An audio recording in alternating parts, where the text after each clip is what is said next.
Hello there, it's Matt here at Sheppy's House of Cider. I often get asked, what are you doing? Always on the block. So today I thought I'd do something different and I'll show you how to break down a pig.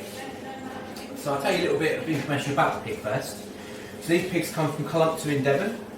They are a Duroc and Landrace breed, crossbreed, which we like because obviously you get a nice thick gild on the fat there. I'm just going to show you how to break them down. So what you want to do is you want to go for between the 4th and 5th bone. So you want to go 1, 2, 3 and 4. So you want to go straight down there like that. And then you want to get your meat saw. And just saw it straight through.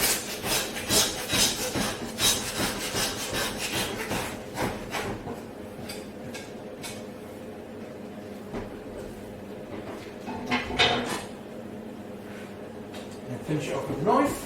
You don't want to saw any meat. Right, so I'll tell you a little bit about the cuts.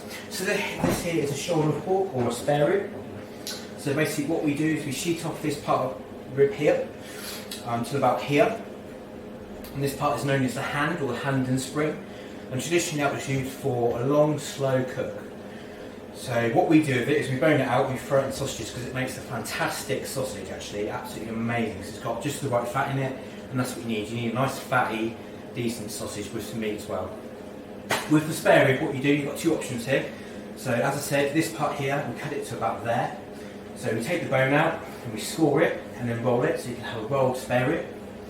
Or we can do it as a pulled pork, so which is bone in. So we leave the bone in as it is. You cook it for about 6 to 8 hours, long and slow, and it just melts and falls off the bone. Right, so what we do now is we've got the loin and the belly. So what you're going to do first is you want to remove the kidney,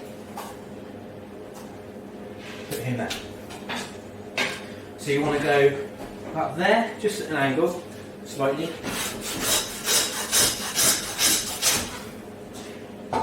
The leg, loin and belly.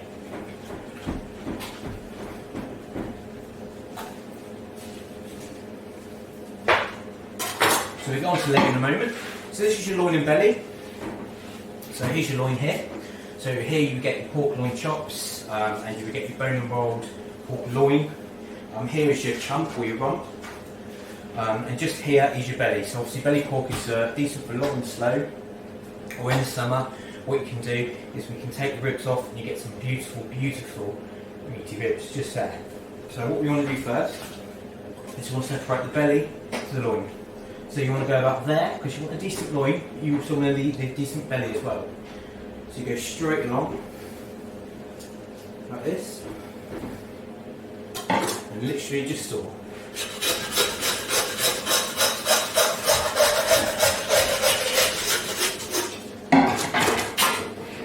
Straight on there with a knife.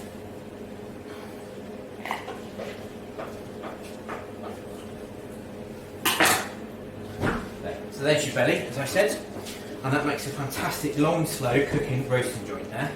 So you're laying flat, bone and rolling, stuff in, doing this meaty ribs, you just take the rind off there. Yeah, it's amazing. So back to the loin. So what I tend to do with the loin is I separate it into half. So I go straight down the middle like this.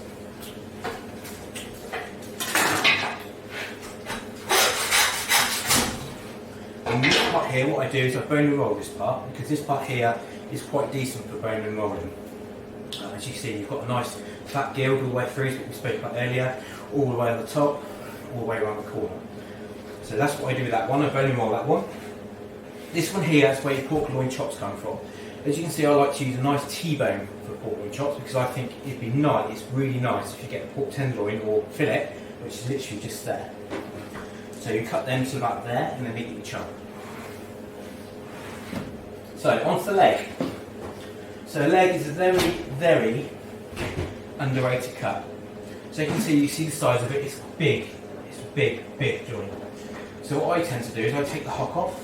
So I go in that joint here, and I take it off there, and then the trotters off as well.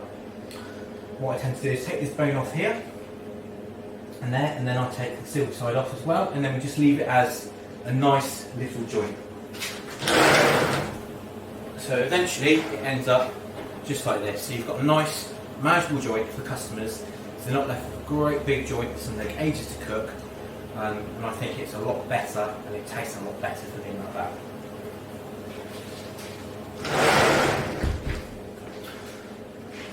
So let's not forget the cuts that are quite forgotten. So here you've got a lovely hock, pork hock just here. So you've got the loin, the joint just here, it goes to about there. So this bit here traditionally would be used for a ham hock, which is usually put in the brine bin for about 2 to 3 weeks, traditionally. I put it in for sausage because I think again it makes a lovely sausage, it leans the sausage up a lot as well. Also been asked for trotters. They say you can eat everything in pork apart from the oink. So here's a trotter. So you use these as like a stew, casserole. You've got some lovely gelatine in here. So once you cook that for 6 to 8 hours, the gelatine just falls straight off. Thank you for watching. Thanks, bye.